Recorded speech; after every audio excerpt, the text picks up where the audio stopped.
Maria got her degree and PhD in Sweden, but she's doing her postdoctoral research into blood cancers in York. And she's not alone. We have Polish, Mexican, Egyptian, Indian, Chinese, Swedish.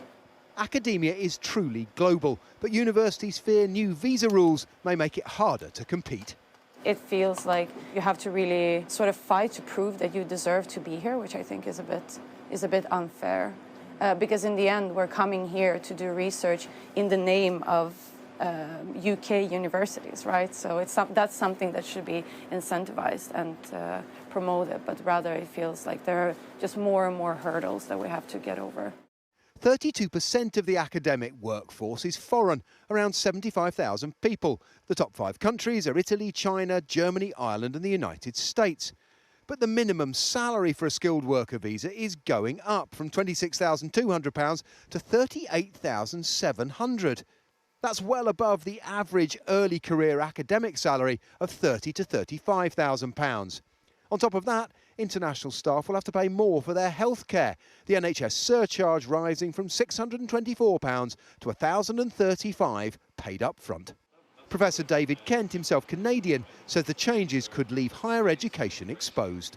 Those people are now going to be faced with a choice because they're in the middle of a recruitment process, and I'm going to say I'd like to interview you. They say, well, what does my future look like if I've got this £1,000 a year for my healthcare surcharge? I've got to meet this minimum threshold, and they're going to have a lot more considerations. And if that's a German postdoc looking at positions, say, in Germany and France and the UK, there are these extra obstacles.